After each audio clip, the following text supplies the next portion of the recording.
Hello, everyone, and welcome back to another episode of Behind the Smile. Today's guest is Mel Watkins. Mel is the founder of Mel Watkins Therapy and specializes in helping individuals overcome challenges with substance abuse, relationship dependency, and love addiction. As a trained psychotherapist with lived experience, Mel offers practical tools and compassionate support through one-to-one therapy. With expertise in addiction, trauma, and mental health, Mel's no fluff approach addresses emotional triggers and helps clients build lasting, meaningful change.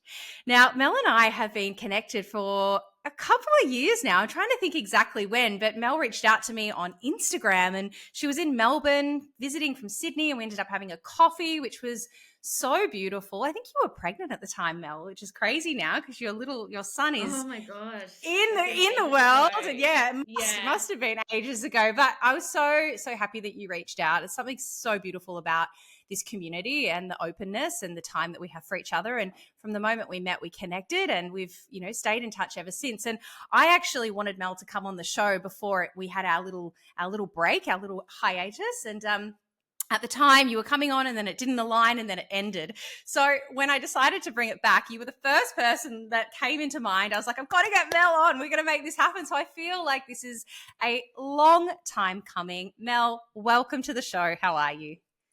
I'm good.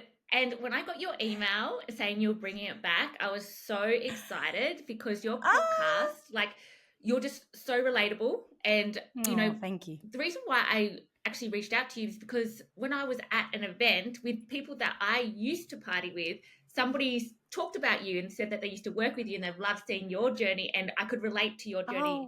There wasn't many people out wow. there. So I was like, oh, I actually relate because we're both from like the Melbourne scene. And then to be Yeah. able to come out of that and be sober now is like I'm surprised we didn't meet at like Circus or something in Melbourne. I was going to say we probably did and we just We don't probably remember. didn't want to remember it. Yeah, so thank you for having me. It's good to meet you. Oh, I can't wait for this conversation today. All right. So, to allow the audience just to get to know you a little bit better, let's kick it off with where do you live? What does an average day look like for you? And what do you do for fun? So at the moment I live in Sydney, but I'm moving back to Melbourne next year. Ah, Yeah, yay! yes, Yay yeah. for So me. super excited about that. Yes, I mean we'll be able to catch up. Which is going to be weird to be honest, because Mm. when I left, I wasn't sober, and Sydney has been my whole sober journey. But I'm excited because obviously this is a new chapter of my life. So I live in Sydney, and what my day looks like. Is that what the next question is? Yeah. What does an average Yeah. day look like for you? Well, now I've got a baby. The day changes every day. But a lot of the time I will wake up, I will attend to my son, and then when he goes to nap, I'll do work. And then when he and then we'll probably go out after that. And then when he goes back to nap again, I'll do work. And then I do try to fit in like a meditation or a breath work while he is asleep if I can. But a lot of the time when I'm trying to do self-care in those days, it is sometimes just being with my baby and not having any other distractions. Like that, it would be the perfect Mm, day. mm. And then in the evenings, my husband will come home from work and then I will take clients. So it's a pretty packed day these days. Wow. Um, but yeah, that's what kind of like a day looks like for me. I love what you just said then about the idea that sometimes the self-care may actually be just giving yourself permission to not do anything and to be present Yeah. with your son, because I can imagine I'm not a mum, but I can imagine that if you're trying to find those windows of opportunity and you're thinking with this really rushed energy, I've got to meditate, or I've got to do my gratitude, I've got to do that, that in and of itself is probably creating more of a stress response internally, which is the opposite of self-care. And so rather than just giving yourself permission and being like, you know what, today in those breaks, maybe what's going to be most nourishing for me is actually getting the washing done so I don't have that hanging over my Mm. head. Like it's not sexy, but it's practical. So I love that you shared that, really just being able to tune into what do I need and giving yourself some grace and not being so rigid around those practices. It's great when you can implement them. Okay, lastly, what do you do for fun? What I do for fun. Well, I started pole dancing this year, so I absolutely love that. That has been so fun. What And I inspired that? Well, one of the ladies who owns the pole dance academy, she was in my mother's group, and she's like incredible.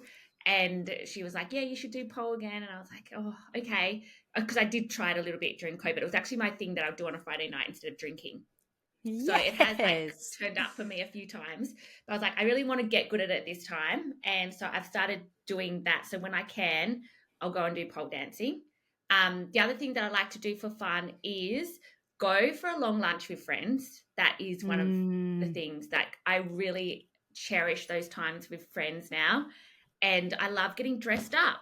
I love getting dressed up. I love like having a non-alc champagne or non-alc like some sort of beverage while I'm getting dressed up, and then go out for lunch or go out for dinner. That is like so fun. I love that because so many people, I think, would assume that if you're choosing to remove alcohol from your life, that that's something that you may have to give up. At what point did you find you felt safe enough to go back into those environments where there might be a bit of drinking happening? And there's like, because for me as well, even just the process of getting ready in those early days was a bit of a trigger because I'd always have a drink with me. I was the same, that non-alc substitute can really help. But did you, like, was there a point where you knew that those girls' lunches were something that you wanted to reintroduce, or have you just always, did you never stop? I think it was I think I had to really embrace other activities. So, like I said, I used to do that pole dancing. So I'd stop going out, but I'd go to pole dancing. So something that would give me some sort of value of like, I suppose the whole thing about getting dressed up and doing your makeup, and you talk a lot about this, is like having that confidence and feeling sexy, right? So I felt like I got that out of an activity like pole dancing, where I'm not going to be triggered, but also feeling like I did go out and did dance to some music and did feel feminine, and Mm, wear sexy like shorts and something sexy, like it was kind of my yeah. replacement activity. And so I wasn't probably ready at the start, but it probably took about maybe 6 months for me to feel comfortable. But the other part to that as well, I wouldn't go out with people at the start that made me feel uncomfortable or triggered me to drink.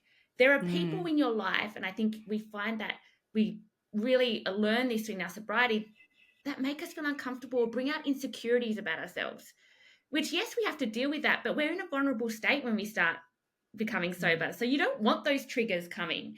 So it's very important, if you do want to still go out and not lose your social life, choose a close group of friends, or maybe one friend that you just trial it out with, trial it out, safe place, keeping your environment very safe.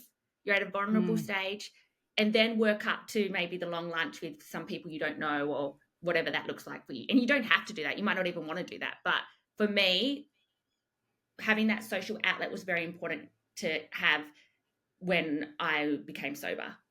Did You that make answer the question? you Did I? did, yeah, and such a good Yeah. point around finding your safe people because there are going to be those people who were just your drinking buddies. And once you remove Mm. alcohol, it can be painful, but those relationships will generally start to fall away. But what I have found is that in that, you make space for new relationships or maybe old relationships that weren't as well nurtured to start to come back in. And then you create these new meaningful connections. But I'm the same. There's nothing better than getting dressed up and going out for a long lunch. So, yes, I totally agree with you. All right, Mel. So, I want to dive into your photo now. I've asked you to bring in a photo today from a time in your life where you were hiding behind a smile. So you were projecting one version externally to everyone around you, but the reality was internally you were struggling. So for those who are watching, we're going to bring that photo up on the screen. But for those listening along, Mel, could you please describe what we're looking at in this photo and then go into what was actually going on for you at that time in your life? Yeah. So this photo was me in my 20s, and at the time I thought I was working my dream job. I was at the races, I was entertaining clients, I drank for a living, like that was normal. And that's what I wanted a job where I could take people out and get drunk with them, and doing cocaine was totally acceptable. But when I got home, well, early hours of the morning, I'd always drink or get super wasted to a point where my husband had to drag me out of the garden. Um, or the next day I would have the worst anxiety. I would have breakdowns. Like I couldn't even handle seeing my own friends because I'd put everything into this job and all my social interactions were around drugs and alcohol. You can't have a successful job in this field, I don't think, without something giving.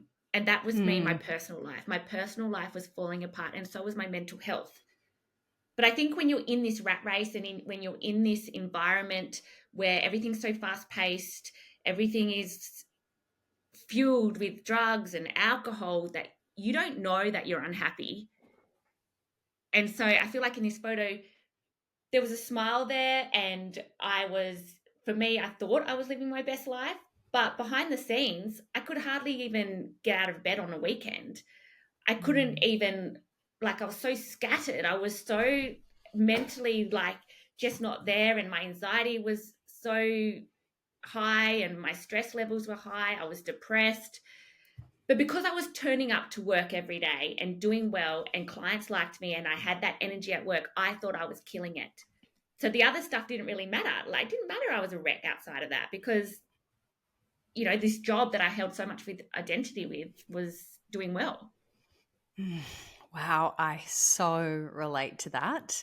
And I think there's probably so many people listening along who also relate to that idea of you don't know when you're in it. It's like the frog in the boiling water. You don't realize what's actually happening until you have that point where you crash or you hit a rock bottom.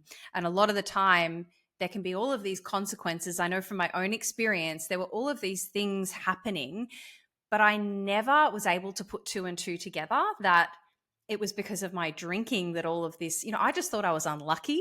I was thinking about this the other day, Mel. I was driving my car. Now, I'm going to touch wood as I say this because I don't want to jinx myself. I used to have multiple car accidents in a year, like at least two, if not three, every single year. They were always minor, but I used to just think I was really unlucky. Have a guess of how many car accidents I've had in the last 5 years. 0. And it's like, like just put two and two together. But it's so crazy, the denial that we can be in. And also just sometimes it's just, the reality that, when your reality becomes your norm, then you don't know that there's any other way. As you were talking just then, you just said that things were falling apart. What did that look like? You sort of talked about the stress and the anxiety, but what were the actual manifestations of your world falling apart outside of your work environment? So my relationship wasn't good. It was always, and this is a relationship, like, he's my husband now, right? So it wasn't just like, it wasn't a fling. It wasn't something that was casual, but it wasn't good.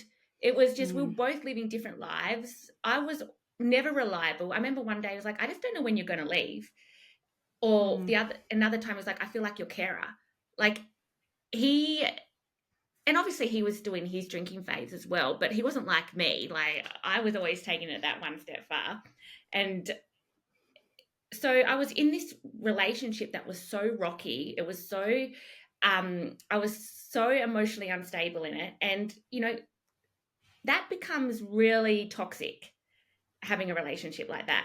But then also there's the other side, other parts to that, where my friendships were always I was always fighting with my friends. There was always drama. My friends always, again, I wasn't the reliable one. I wasn't the one you could trust. I was the one that, you can have a good time with her, but don't trust her because she can lie, or she can, like, I'd just make up shit. I'd lie when I was drinking. And I'd also lie to cover up things, my behaviors when I was drinking as well. Like, I wasn't to be trusted. And then the other part of that is, like, my health wasn't good. My mental health, we've spoken about this before, I think, but I had been diagnosed with bipolar since I was 16. And so the bipolar, which I was diagnosed back then, I don't actually have that now since I've become sober. But then my moods were so up and down. It was a roller coaster. And from the point of being super happy and super like, I'm killing it, to I just want to die. Like, I would think about my death a lot. I would think about the way I was going to do it. Like, trigger warning there, like, I would think about suicide a lot. There was a lot of suicide ideation. And that was the extremes. There was no in between. It was always like, I'm killing it, I love life. And then the other part, and then the next day I could be thinking about how I'm going to end it. Oh my gosh, that sounds like such a painful way to exist in the world, having those extremes. Yeah. And And I isn't it think interesting? it's just like when you can't trust yourself, like Mm, whilst I thought I had all this confidence, it was all reliant on getting a sale. That was all and how people viewed me at work. That was where my confidence lay. Everything else, I, I, there was nothing else that could give me confidence because I didn't even trust myself. I so relate to that. I describe it as, I was stuck on this perpetual cycle or hamster wheel of promising myself every single day that I wasn't going to drink. And then, 4 or 5 o'clock comes around and I pick up that drink. And once again, I break the promise. And it does, it Mm. erodes your self-trust. And with that, your self-esteem. And I mean, since being a little girl, I've been somebody who's looked outside of myself for external validation. And if it hasn't been with alcohol, then it comes out in other things as well, like work, like friendships, like relationships, which we're going to talk about in a minute. So, yeah, it's so relatable what you're sharing about right now. Tell me, Mel, at what point did you have the realization that it couldn't continue the way it was going? Well, from that photo, we had a lot of years of in denial. So you can hit rock bottom, and I know that you know this plenty of times. Doesn't mean you're going to give up. Well, the basement underneath the bottom, right? Yeah, exactly. And so it wasn't until I turned 30 that I was like, okay, something has got to change. And that was purely because I was starting to realize I suppose my biggest motivator is I wanted to start a business. I didn't want to work for another boss who abused the fuck out of me and treated me badly, and there was no flexibility, and I was always on these extreme highs and lows. And again, my happiness solely relied on this male, which always like male that saw my value. And I was sick of that. And I think that was the motivator to say, okay, well, what if I stopped drinking or took a break? What would happen? Would I have the energy and clarity to think of a business idea? It wasn't that I'd hurt my partner back then. It wasn't that my friendships were dwindling. It wasn't because I was always in toxic other situationships that were fucking weird. It was all because I suppose I wanted to have this life that was a bit more flexible and a bit more like have a business, which sounds pretty egotistical considering all the things that I was hurting. But I feel like that's not why you give up alcohol, because of the people that you hurt I wish it was, but I feel like it's never enough. Oh, totally. I've heard it time and time again where people say, I wanted to give up for my kids. I wanted to give up for my partner, but it has to come from you. There has to be that desire, that yearning.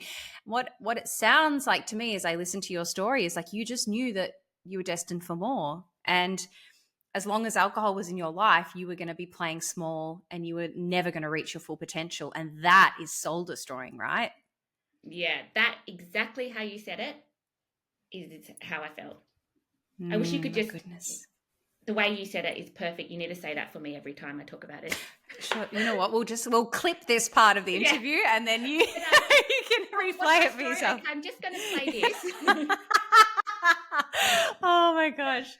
Wow. Oh, I'm so glad you made the decision. It wasn't necessarily smooth sailing for you though, was it? What's the journey looked like from then until now? Yeah, so I started It's Not Me, It's Booze when I first started thinking about this journey, only to document where I was at. Because it wasn't like Instagram it was back in when I was 30 and I'm 36 now. Like that was 6 years ago. So Instagram isn't what it was like now. So I started a blog kind of talking to alcohol, trying to understand my relationship with alcohol. And I suppose it was just a bit of accountability, but I was still like, I was very honest in my journey there. I was like, okay, I drank. And then I remember the next blog was like, oh, I've learned how to moderate. And I suppose you could say I'm sober curious because I don't even get hangovers anymore. And then like the next blog is like, okay, it's fucking over now. Like it was that journey. And I see it all the time with people, and you would see this as well. It's like, oh, let's try moderate. Oh, it's working. But which is part of the journey. It's part of the journey. Yeah. But it was very up and down. I would take a month off and then I'd go on a massive bender and then I would regret it. And then, it was very roller coaster for a while. But I did 1 year sober and then things started to really change. And I was like, fuck, this is amazing. But I was still holding on to that value in alcohol. I was still like, oh, but I can't not drink at my wedding. Like, I can't. I'll try to be sober, but I can't. I don't know. I'm going to miss out. And when you have that still, unless you go into therapy or unless you go into a rehab or unless you start doing some proper work, well, I ended up drinking. And that's one of my biggest regrets. And I try not to live by regrets, but I drank at my wedding. And like every time I look back at that, I'm like, fuck, like I would have had such a better time if I was in this headspace now and just enjoyed it being sober because I was so not present. Like my husband wrote me this beautiful song and I'm watching this video of me. I'm like, I'm thinking about probably when to do my next line because because Coke and alcohol always go hand in hand for me. So I'm the same. Yep. One and the other. Yeah. Yeah. So I guess that's hindsight, right? Like we just don't, I feel the same, yeah, so many opportunities that I wasn't present for because I had prioritized alcohol and drugs.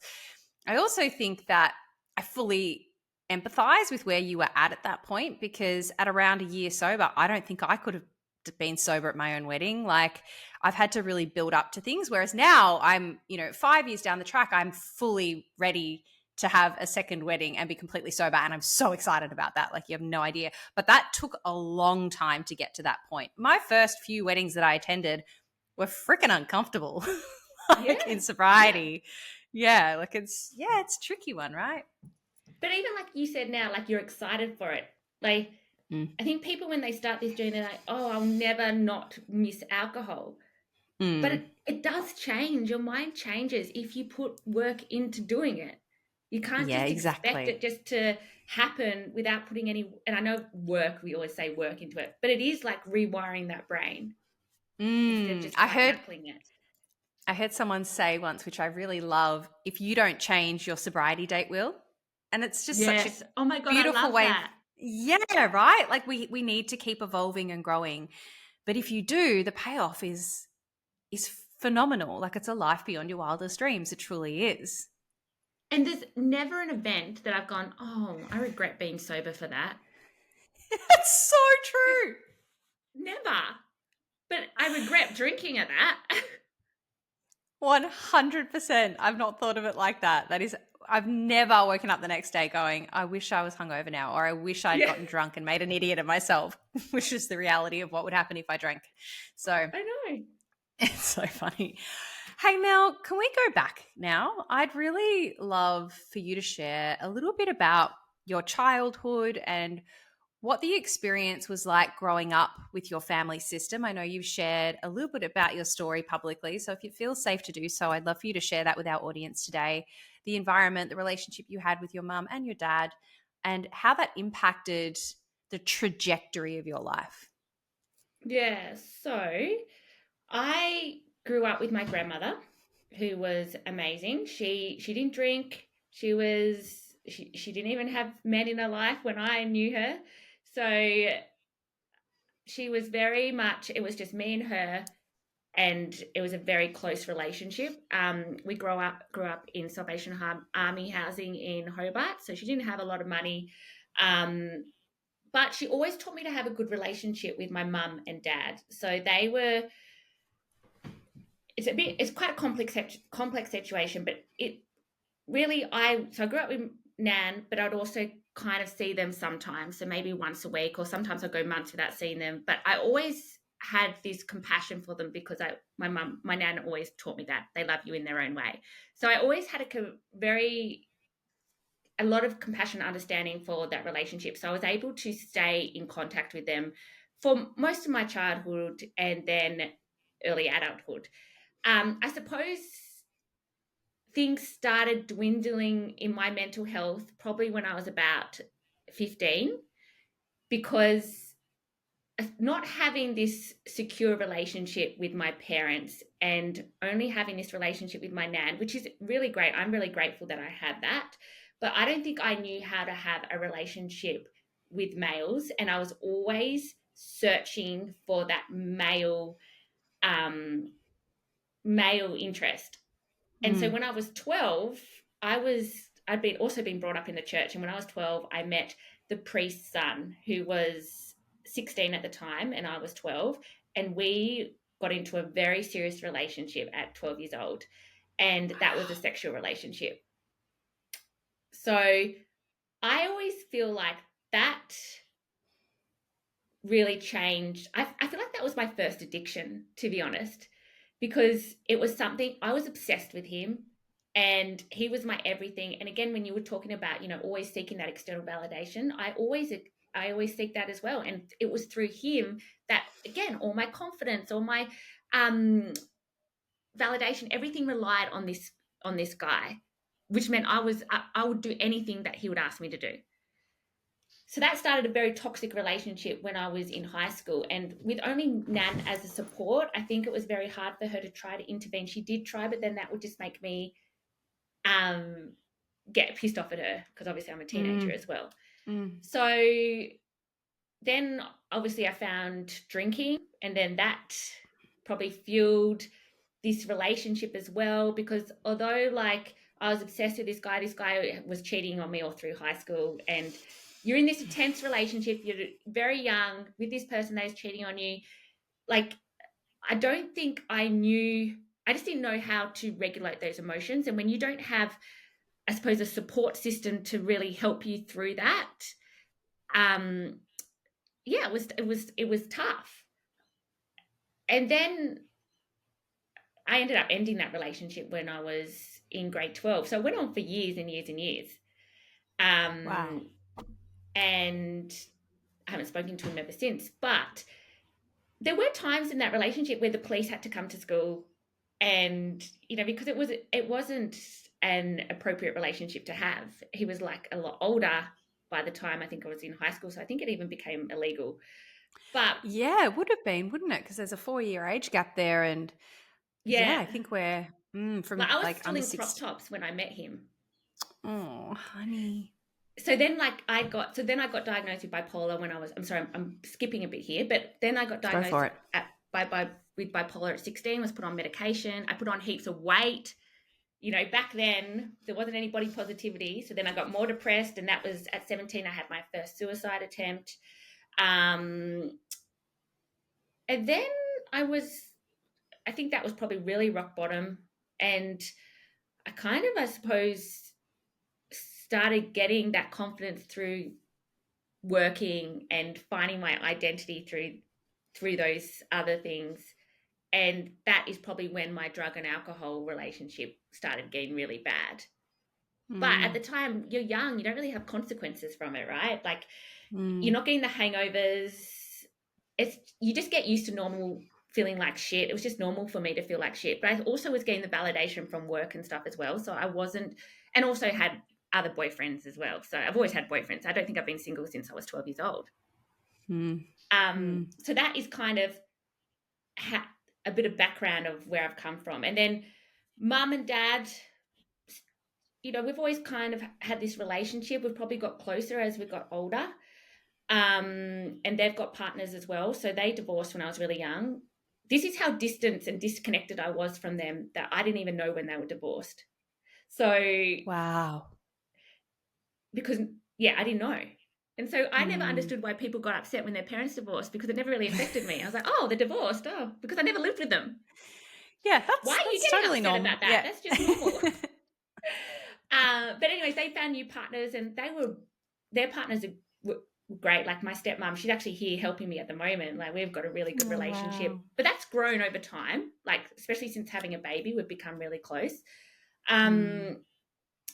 And my mum, her husband, he passed away a couple of years ago, but we were really close. He was great. But yeah, it's always been a very complex relationship with my family. My nan passed away when I was 27, and that was pretty hard. But again, I was wasted most of the time. So the last conversation I had with her, I rang her at like 3 a.m. in the morning because I'd been on speed all night and did something that I regret, and wanted her advice at 3 a.m. in the morning driving my car. Yep. So Wow. it's it's very hard for me to explain the dynamic of the relationship because it was so disconnected and there's a lot of stuff I don't know. And I think a pure example of this is when my stepdad passed away a couple of years ago. My mum rang me. She's like, your stepdad's passed away. She's screaming and she's devastated. I'm like, I'll catch a plane straight away. Flew over there, and I was like, why? What happened? Oh, and for context here, my mum is Asian as well, so there's a bit of a cultural sometimes difference when we're speaking. She's like, he's died. He died. He left. He's had a heart attack. I'm like, okay, he's young, like 60. I'll just accept that though. Then the next day, his friends come over and we're all sitting there, and I'd never even met his friends because again, very disconnected, or my parents kept their lives quite separate to me sometimes.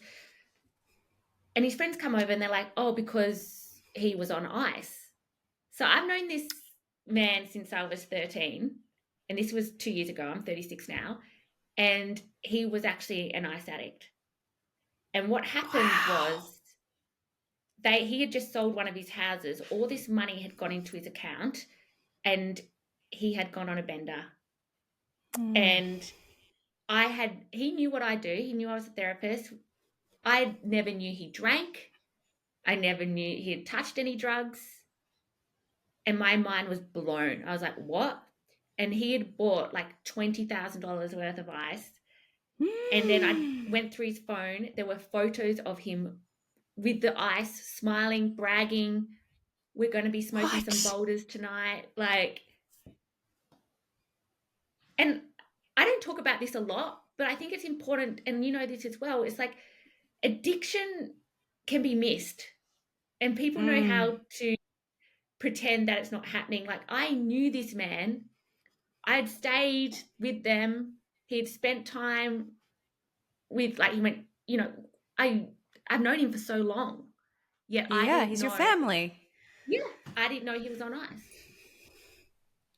Wow. That must And have been so shocking in so many ways, not just the death and the grief, but the realization that there was a whole part of his life that you had no idea about. Did your mum know? she knew, but she thought, and again, I think it's an Asian cultural difference, is there's a lot of, she didn't want anyone to think he was a bad person. And we know that I didn't think he was a bad person. I thought that he's had so much pain and he has no one to talk to about it, and that's why he's doing it. And I think that she didn't want anyone to think he's a bad person. Even like before the police came, she's like I'm not laughing because I have to laugh though, because she's trying to clean up all the ice. We do have to laugh. Yeah. Because it's the madness. People would think he was an addict. And it's like, it's sad because, she wanted everyone to know him as this good, amazing person. And it's like, yeah, there's two sides. There's so many sides to people. That's right. And he was able to keep it a secret. Yeah. And I was just going to say, like, people that are listening along right now, I guarantee you that there is probably somebody in your life, maybe through a friend of a friend or a distant connection or a colleague at work, who is battling something like this, and you will have no idea, because there is that insane stigma which still exists today that an addict or an alcoholic is somebody living under a bridge, and that is just not the case. There are so many stories that I hear of high-flying executives, people who are working 15, 16-hour days, and they use to be able to fuel their workaholism. Yes, and we just massive. don't know. Yeah.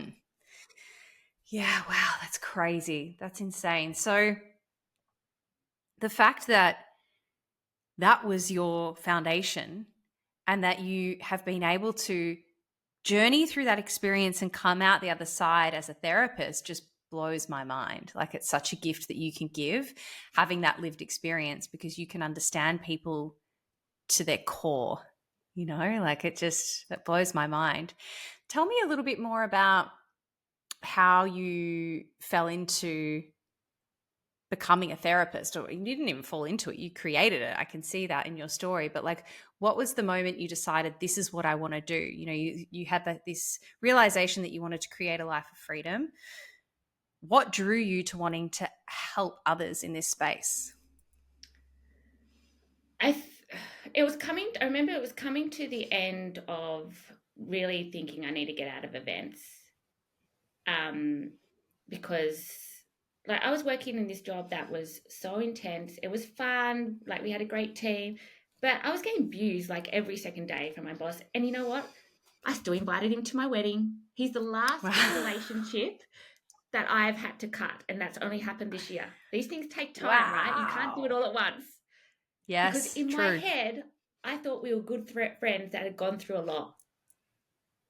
Mm. And that was okay to treat me like that. The abuse that I would cop, like I've never had someone talk to me like that. But when he was good to me, and I always held on to, oh, but he made me this manager and he got me this bonus or he did this.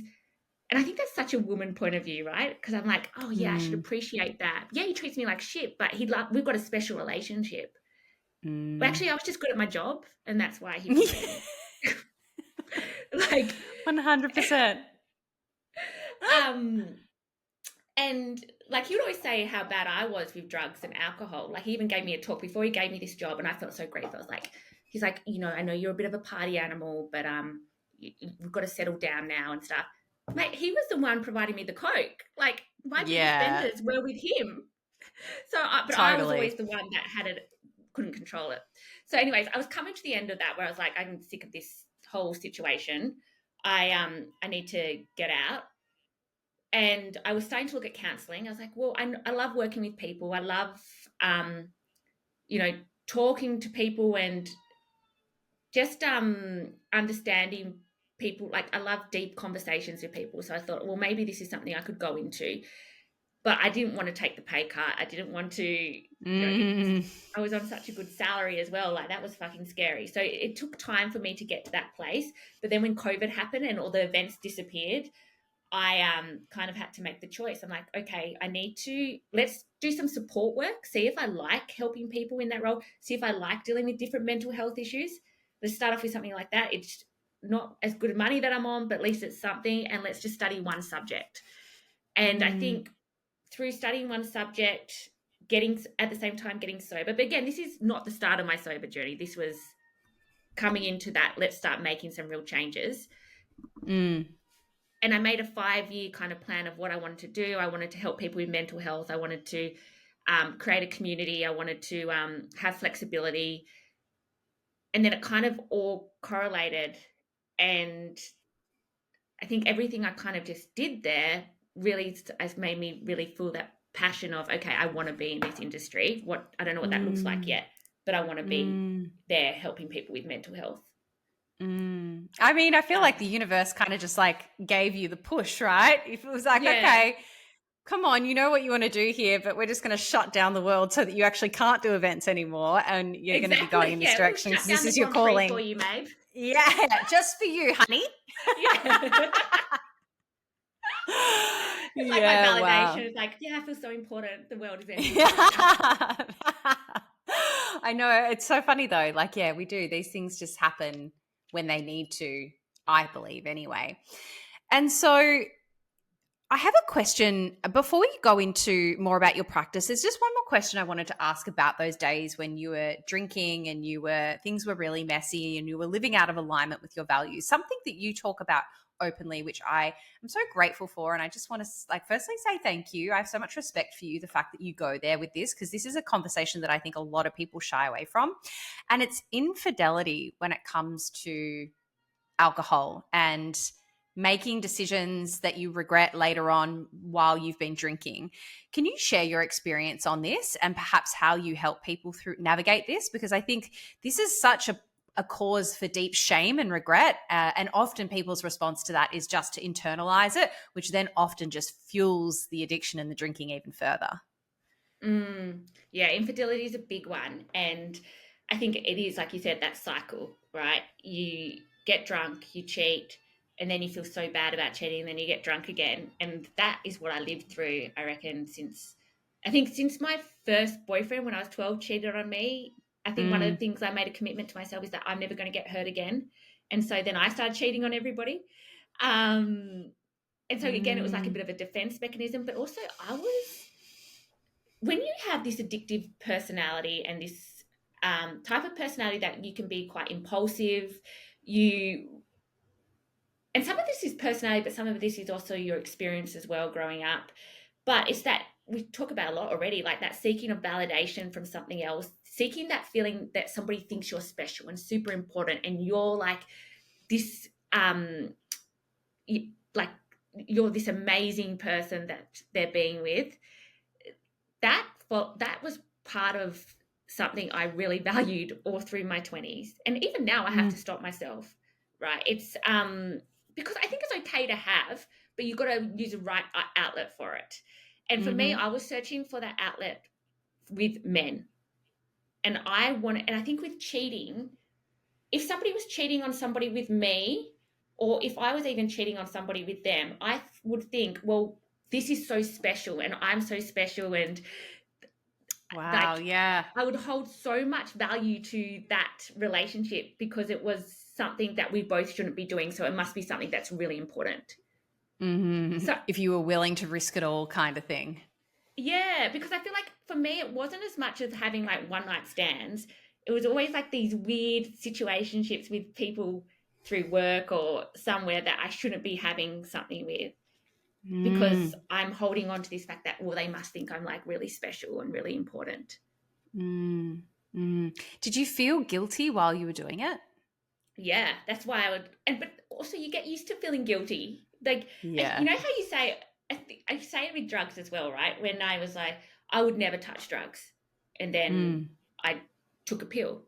Well, I'd never snort drugs. Well, then I'm snorting cocaine. Oh, I'd never try ice. Well, someone offered me ice. Like, you start loosening your boundaries, right? And then you start it, and then it, like once you cheat once on a relationship, I feel like it's so much easier to cheat again if you don't do any work on it. And that's for me, like I would feel really guilty, and I would always end a relationship because I'd be like, I can't be in this relationship because I cheated, and I don't even want to tell you that I cheated. So I'd end it, and then I'll get into another relationship because again, I'm searching for that person to make me feel important. And then as soon as something maybe happens and I don't feel as important, then I'm going to go and cheat. And then I'll feel guilty, but then because I've already done it, it's kind of okay, so I'll keep doing it.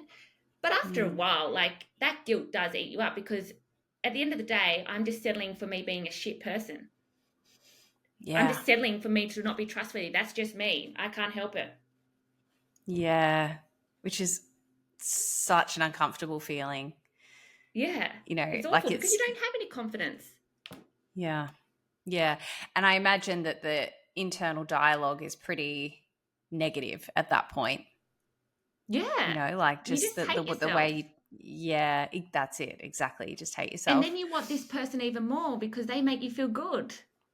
Because they're telling you, you're amazing, you're great, and you're like, oh, okay, yeah. And the cycle continues. Yeah, right.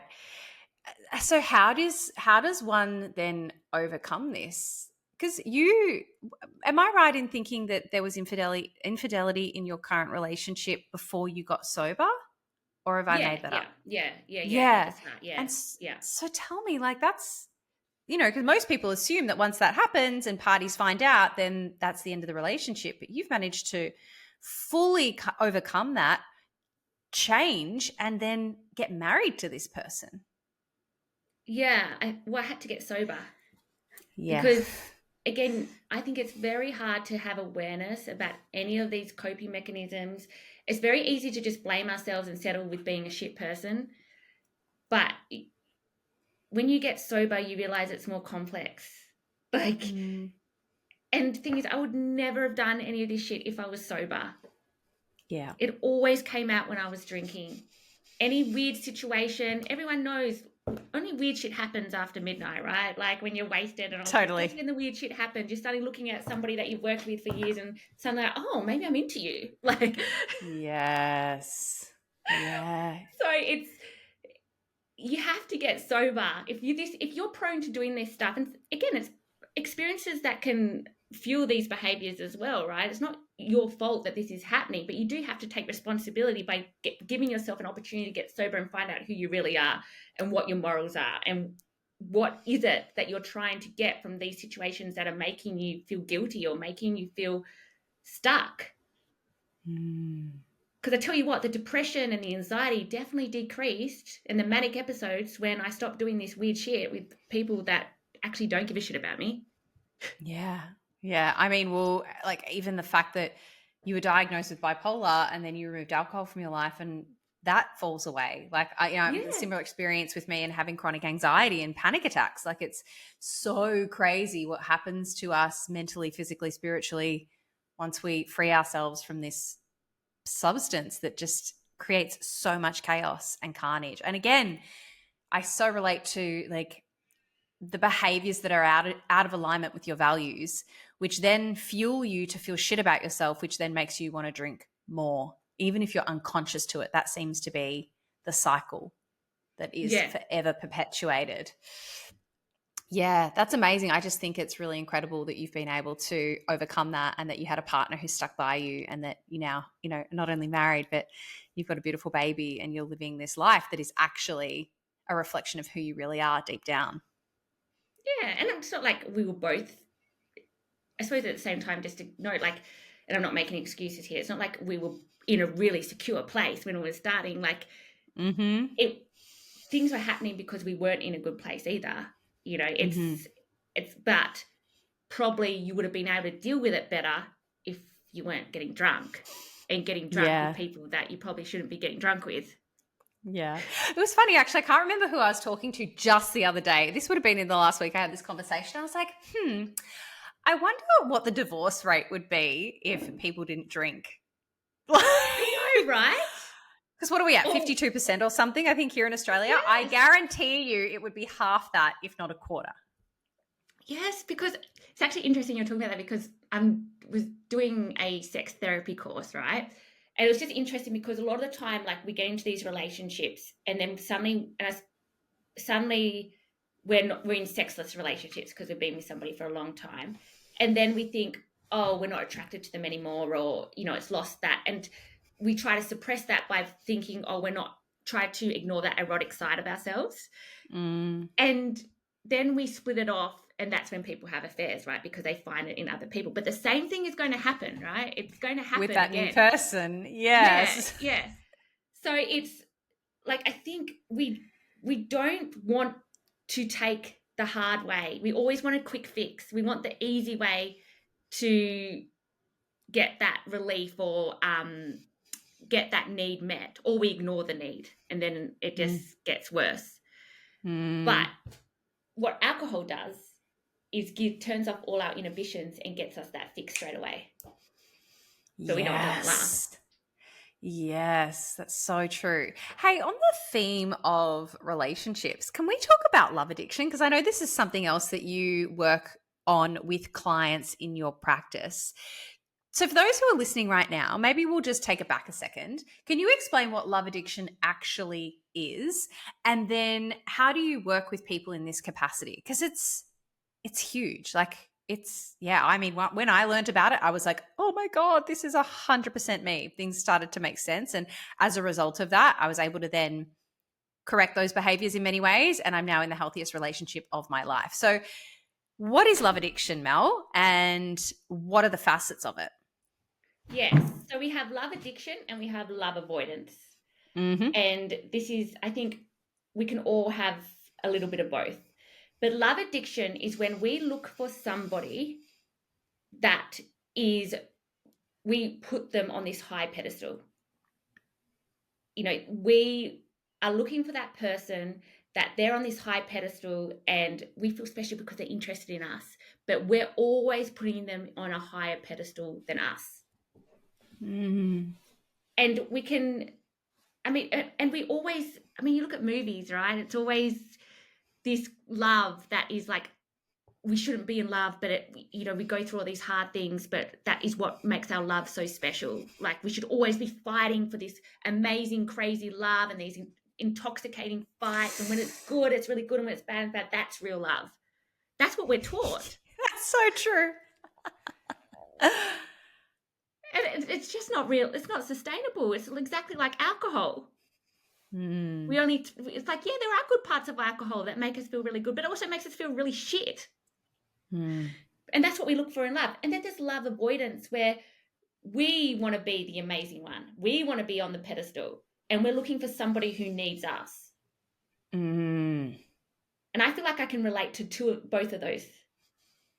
Yeah, right. So you feel like you kind of fall in between two, depending on the person who you're in relationship with, or is it depending on something else? I think it's dependent on different times in my life and what I've needed.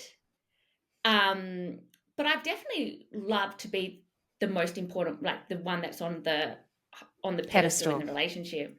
Yeah. It's and so yeah, do you think like unconsciously you then seek out people who maybe rely on you, or who you can teach, or who you can, like, there's I guess that power dynamic where you are higher up? Well, the love avoidant looks for the love addict, and the love addict looks for the love avoidant, right? Yeah. So it's you will seek out those people that, I think the hardest thing for me when I got into my relationship with my husband now is when we were in those early stages. He's very emotionally regulated. He's not rushing to move in with me. He's not telling he loves me in like the first week. He's not telling me how amazing I am and how like, obviously he's showing his affection and showing that he's into me, but I'm like, why is this person why are we not moved in together? It's been a week now. What's going on? Like, he must not love me. Yes. Why is he going surfing? Why is he still doing his exercise? Shouldn't he just want to hang out with me? And so I'm laughing because I can so relate. Yeah. Yeah. So I'm going to go out and find somebody else that thinks I'm the best and obsessed with me and tells me all the love bombs me from the start. Mm-hmm. Because as quick as that person can love bomb me, the quicker that person can lose interest as well. Yes. It's so interesting, isn't it?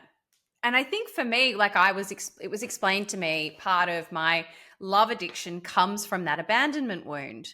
So I'm constantly looking, and again, for that external validation, whereas the love avoidant generally has more of an enmeshment wound, where they were maybe smothered by their primary caregiver. And so they're like, when people get too close to them, it's like, ugh, like, get off me. They're like peeling people off them, whereas for the love addict, somebody who's been abandoned as a child, it's like, love me, love me, love me, love me, love me, which, that's definitely been my response up until my current relationship, when I, and it's really interesting now as well, because I can now observe people that I know getting into relationships, and I can see it so clearly, like who's the love addict, who's the avoidant, how quickly things start moving. Because at the end of the day, it sounds like my partner and yours are quite similar in that they have these really regulated emotions and they're not super reactive. There is no need to rush a relationship. I seriously think it takes 6 to 12 months before you fully know someone. My dad used to always say to me, give it 4 seasons.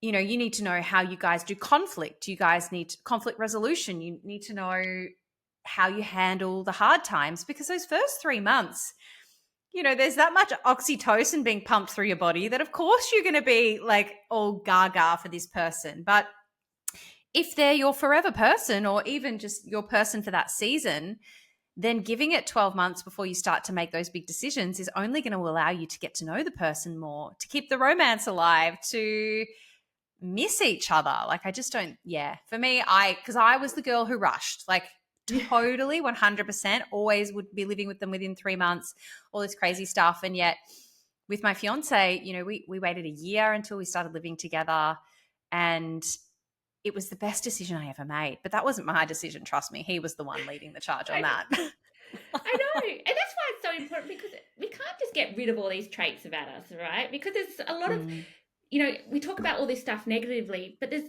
a lot of great that, like, I think sometimes the best people in business are good because they've got these impulsive traits. They've got this passionate side of them that just like they're all in if they want something, and even in their relationships, they're so like, you're passionate, that's why your partner or fiance loves you.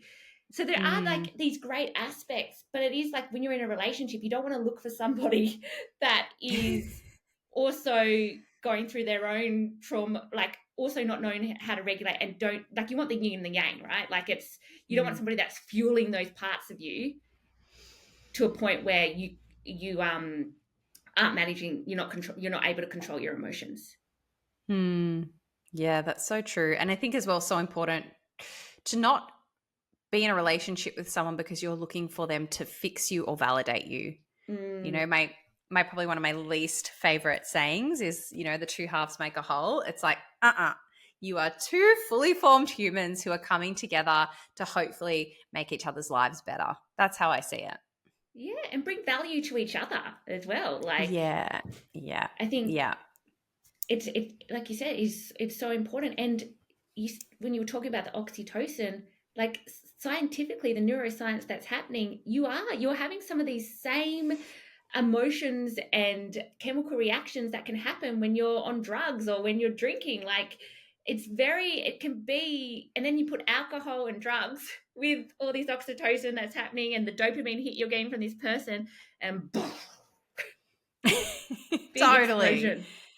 Which very is hard to see clearly. Well, yeah, exactly right. Because there's that element of excitement and all the physiological responses that go along with that.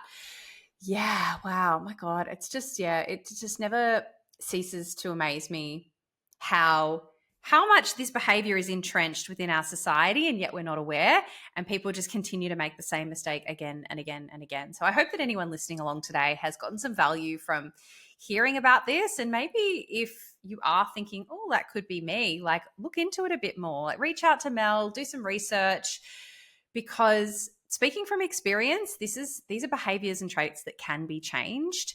And it just goes back to what we were talking about at the beginning of the conversation. Like, are you willing to do the work?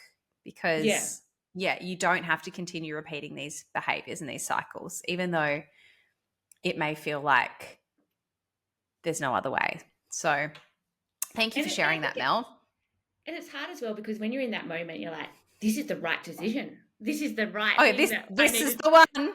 Yeah, this is it. Like, I've never felt like this before. Like, even like, when I've cheated on partners, like, yeah, but I've never felt like this before. It's like, well, yeah, you did. You felt like that when you first met your partner you're with now. You don't need to run away to Melbourne with this guy. Like, you felt like that at the start. Yeah, so true. So true. Now, if somebody is listening along today, and maybe it's themselves or they know someone who might be grappling with either substance addictions, or maybe they're in a pattern of unhealthy behaviors around relationships, what are some of the initial steps that you recommend as a therapist to start the road of recovery? I would recommend reading, listening to podcasts, your podcast, listening to other people's experiences, following people on Instagram, seeking help, seeking a coach that specializes in this, seeking a therapist, somebody who specializes in this. I think the thing that I've seen with the mental health system is that you can go to a doctor, you can go to a psychologist, and you can get those, your referrals. But if they're not specialized in alcohol treatment or love addiction or relationship dependency, you're not going to learn the right tools for these scenarios. And, it's not to discredit the health system at all, because there is some great treatments out there, but just be wary. Like, if you're going to a doctor, go to a doctor that specializes in alcohol.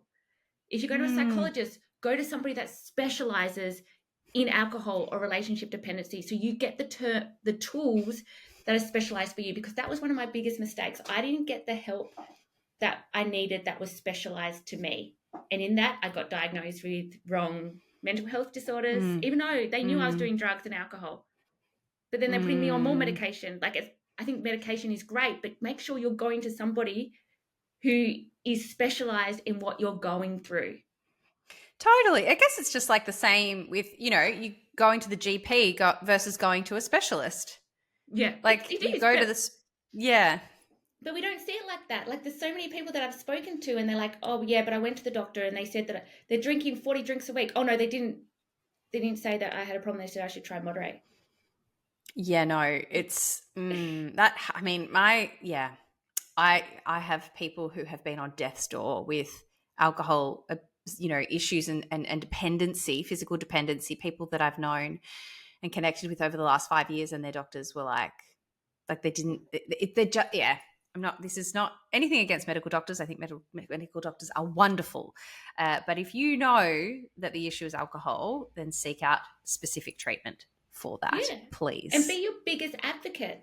Put everything you've got into this, because you don't know what opportunity it's going to bring to you. Doesn't matter if you're not drinking 40 drinks a week, but you're drinking to a point where you're like, I feel guilty about this, or I'm doing something that I regret, or I feel like my anxiety's got worse.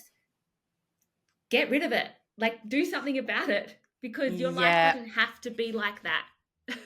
Yeah. Perhaps it's just what you had, Mel, which was that yearning, that inner knowing that you were destined for something greater than the life you were living. That's enough.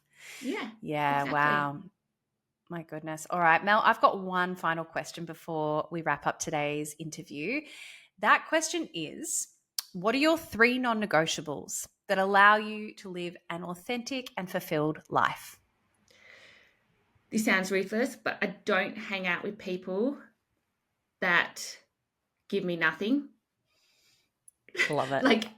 I am so strong about that, because I've only got a certain amount of time, right? And if I go out, and this is for going out and getting dressed up, my fun thing that I want to do, I don't want to hang out with people that make me feel like shit about myself, and whether that's my insecurities, whatever. I've got a certain amount of time. I don't need to work through triggers.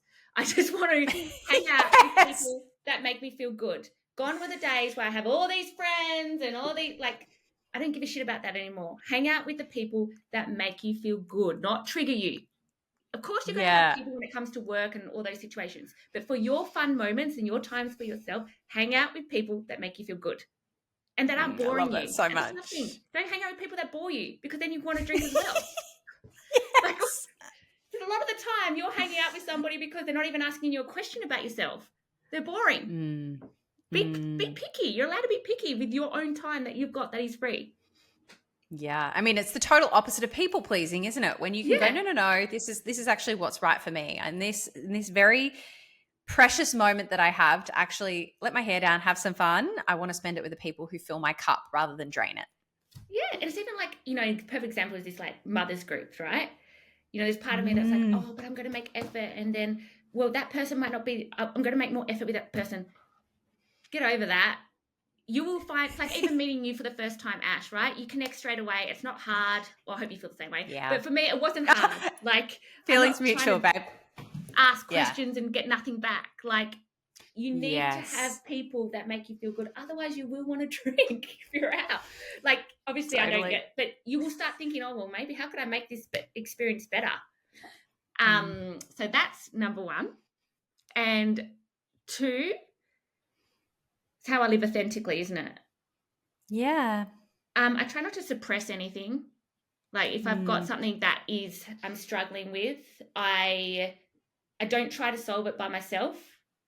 You can do your meditation or your breath work to try and regulate yourself, but then get therapy. My best advice is have your coach, have your therapist, whatever it is. When you're going through something hard, I went through a few things hard this year, and I knew in that week, okay, I need to book my session. I need to go for a run. I need to do whatever I can that I can fit in and not just rely on myself or my husband, because he's biased as well. Sometimes you need that external person just to get you through that week. And that's okay. I love that. Yeah, it's like allowing yourself to have a team, have your support team around you like an athlete, but, exactly. This is for your mental health. So good. The third thing is and this sounds a bit fluffy, but I give compassion to myself in knowing that what I need, I know myself better than anyone. I think going through postpartum and going through, going through postpartum, you have these expectations of yourself that I see other people doing it this way or doing that way, or even like somebody might not needing medication and they're able to achieve all these things. Like for me, I had to really advocate for myself this year of what medication I needed to be on, and I'm not saying medication is for everyone, but like I think it's having that compassion for yourself, and having that confidence in yourself, what you need to live the best capacity that you can. And I feel like I've had to give my compassion to myself this year of, yes, I might not be doing something like somebody else, but I know what I have the capacity for. And I hope this makes sense, that I had that compassion for myself, because you can't compare yourself to other people. Like even if it's social media, right, and you're looking at other people and what they're doing, just go off it for a while. Mute people that you feel like, are triggering you. Like having that compassion for yourself, like do what you need. You're not perfect. You're going to get triggered. So like try and remove as many triggers as you can if you're in that vulnerable state. There's going to be times in your life where you can deal with things, and there's going to be times where it's going to be hard if you haven't slept, or if you're in a certain time in your cycle, if you're a woman. Like just listen to yourself. That's beautiful. Yeah, that is so powerful and really resonates with me and the journey that I'm on myself, and what I work with clients on a lot is just having that self-compassion and really tuning into what do I need rather than what you think you have to be for others. So that's a beautiful way to end this conversation here today, Mel. I cannot thank you enough for giving us your time and your wisdom. If people want to discover more, maybe go follow you on Instagram, where should they go? Yes, so you can go and follow me on Mel Watkins Therapy _ and also my website is www.melwatkinstherapy.com. So you can easy.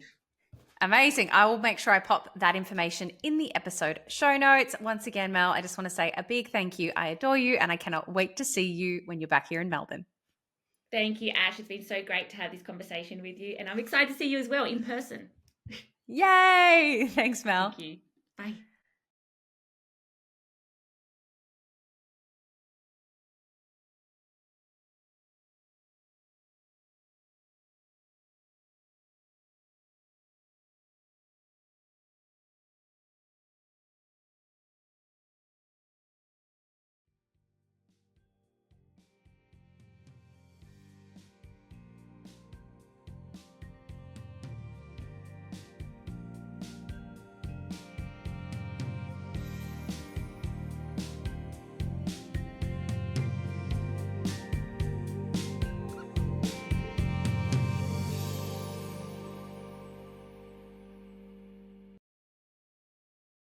A big thank you for tuning in today. If you'd like to support the show, you can do so by hitting the follow button and leaving a rating and review.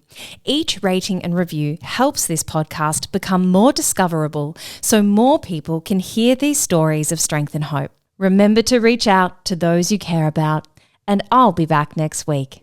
Until then.